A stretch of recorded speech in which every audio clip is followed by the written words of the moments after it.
ফল পারত পারিয়া কামড়াই কামড়াইয়া ভগবানের জন্য এনে এনে রাখতো। কেন রাখতো? ভগবান যদি হঠাৎ করে আমার বাড়িতে এসে যান তাহলে আমি সেবা কি দিয়ে দেব। এখন এই সবরই প্রতিদিন ফলটা কামড়িয়ে কামড়িয়ে রেখে দিত কেন জানেন? ফলটা যদি তিতা হয়, ফলটা যদি অতিরিক্ত টক হয়, তাহলে আমার প্রভুর সেবায় যে বিঘ্ন হবে। তাই প্রতিদিন যাইতো জঙ্গলে, জীবজন্তুর সঙ্গে যুদ্ধ করে সবরই ফল এনে ভগবান সেবার জন্য রেখে দিত। আত্মবিশ্বাস ছিল একদিন ভগবান আসবে। এবার সবরীর বাড়ির রাস্তা, এই রাস্তার মধ্যে কংক্রিট ছিল, বড় বড় পাথর ছিল, এভাবে সবরী পরিষ্কার করে রাখতো। এই ভজনটা হচ্ছে জগৎজীবকে শিক্ষা করে। কেন পরিষ্কার করে রাখতো? আমার প্রভু যদি খালি পায়ে আসেন আর কংক্রিটের আঘাতে যদি আমার প্রভুর পায়ে যদি ব্যথা লেগে যায়, দেখেন ভগবানকে, ভগবানের যে পাওয়া খুব সহজ আর নইলে খুবই কঠিন। হরে কৃষ্ণ। একমাত্র কলিযুগে নিষ্ঠা ভক্তি নয়নজল বিহনে ওই চরণের আশা করা যায় না। দেখুন এবার সবরই নয়নে জলে ভগবানকে ডাকে, হে দয়াময় কৃপাময়, আমার দেবার মতো তো আমার কিছু কিছু নেই প্রভু, তুমি আসো দয়া করে আমার কাঙ্গালের ঘরে। এখন একদিন রামচন্দ্র লক্ষণকে সঙ্গে করে নিয়া সুজা হরিজন পরিবারের মেয়ে সবরীর বাড়িতে হাজির হয়ে গেলেন। বললেন, মা, ও মা। কাকে ডাকছেন? হরিজন পরিবারের মেয়ে, ছোট জাতের মেয়ে সবরীকে ডাকছে। মা,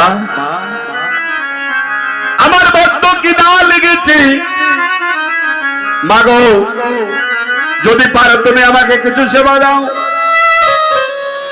কিন্তু সবরী যে কামড়াইয়া কামড়াইয়া এটো ফল রেখেছে, তালাতে কইরা এনে দিচ্ছি, প্রভু নাও তোমার জন্য।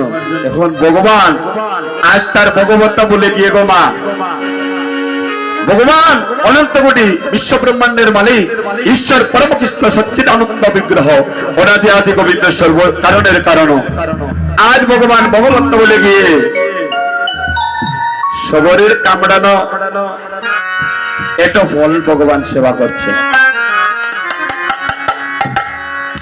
এই বিষয়টা দেখতে পেলেন লক্ষণ। কে দেখতে পেলেন? লক্ষণ দেখতে পেলেন। দাদা তুমি এসব কি করছো? ছোট জাতের মেয়ের কামড়ানো ফল তুমি সেবা করছো।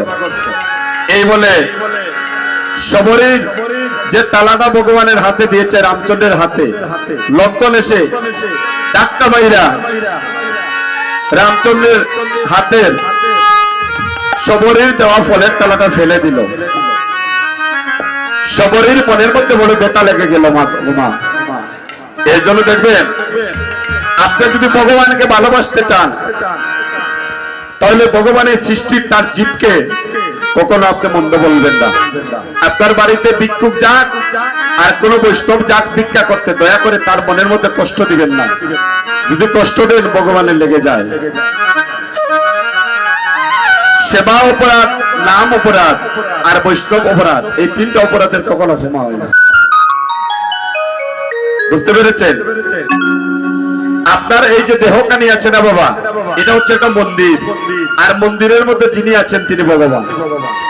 এখন আজকের মহাপ্রভু আছেন বিদায় আপনারা প্রণাম করছেন, কালকে যখন মহাপ্রভুকে বিদায় দেওয়া হবে তখন এই মন্দিরে কিন্তু আর কেউ প্রণাম করবেন না। তদ্রূপ ভাবে প্রত্যেকটা মানুষের দেহটা হচ্ছে একটা মন্দির, আর মন্দিরের মধ্যে যিনি অবস্থান করছেন তিনি ভগবান, আত্মা স্বরূপ। তাহলে ফেলে দিল, সবরীর মনের মধ্যে ব্যথা লেগে গেল। বাবা সবরী বলল, হে লক্ষণ, হে আমি ভগবানের জন্য কত জীব জন্তুর সঙ্গে যুক্ত করে আমি ভগবান সেবার জন্য আমি ফল নিয়ে এসেছি, আর তুমি ফল ফেলে দিলে। লক্ষ্য তোমার অভিশাপ করলাম, আজকের ওই ফেলে দেওয়া ফলটা গন্ধবাদক পর্বতে যাইয়া বৈশল্যকরণী বৃক্ষ হবে। আমার প্রভু সেবা তুমি দিতে দিলে না লক্ষণ। এই ফেলে দেওয়া ফল গন্ধবাদক পর্বতে যাইয়া বৈশল্যকরণী বৃক্ষ হবে, আর যেই দিনে রাবণের ছেলে তোমাকে বান মেরে শক্তিশালী করবে, ওই দিন এই ফেলে দেওয়া ফল বৈশল্যকরণী বৃক্ষ এনে তোমার প্রাণটা তুমি ফিরে পাবে শক্তিশালী হইতে।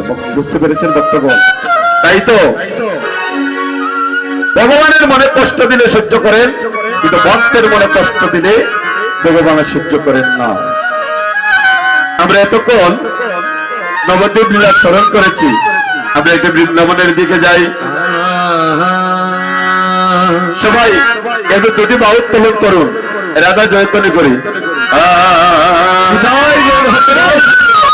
বলেন এতে বাহু তুলে হরি হরি বলে, দুটি বাহু তুলে চলো রে যাই বৃন্দাবনে, চলো রে যাই বৃন্দাবনে। अरे राधे राधे बोले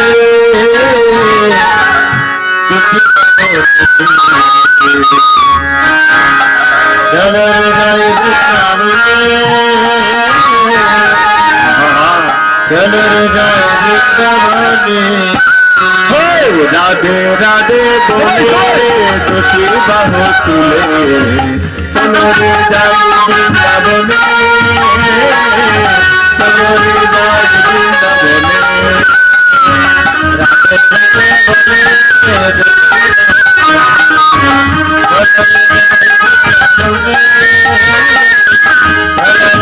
बोले श्याम कुंड राधा कुंड, श्याम कुंड राधा कुंड,